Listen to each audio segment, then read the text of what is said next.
L'Union économique et monétaire ouest-africaine est une organisation régionale.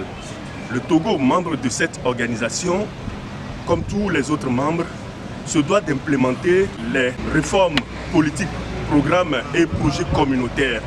Mais pour s'assurer de la mise en œuvre de ces réformes politiques, programmes et projets communautaires, l'UEMOA séjourne aujourd'hui à Lomé afin de faire la restitution politique de la mise en œuvre de ces programmes communautaires. Naturellement, l'examen de l'application de nos règlements et la transposition des directives, de l'exécution des projets et programmes fait ressortir globalement un taux d'exécution de 76%.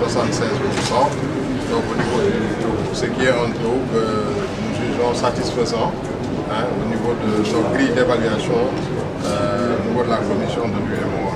Voilà, des réformes importantes ont été engagées dans le domaine de la gouvernance économique, dans le domaine de la convergence, qui constitue une composante essentielle dans la marche de notre union, où nous avons globalement un taux d'exécution de plus de 90%.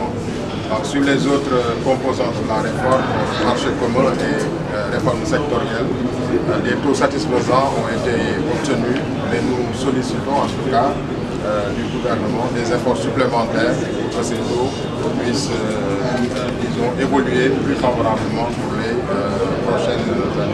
C'est dans ce cadre qu'aujourd'hui les experts et les membres du gouvernement du Togo se sont réunis à Kazef, ici à Lomé, pour permettre de faire la restitution de ce travail qui a été fait en amont par le comité technique et qui a permis de savoir à quel niveau d'implémentation et d'efficacité le Togo est actuellement dans la mise en œuvre des réformes politiques, programmes et projets communautaires au Togo.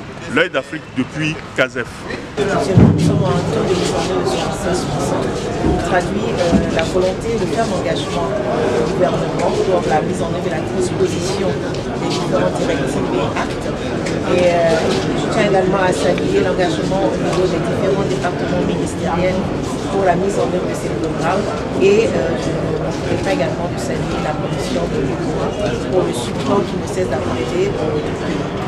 Cela traduit également la vision du chef de l'État qui a fait de l'intégration régionale un cheval de bataille. Et nous savons qu'avec le support des instances telles que la commission de l'UEMOA, nous pourrons atteindre cet objectif ambitieux qui est l'intégration régionale de notre espace communautaire. Merci.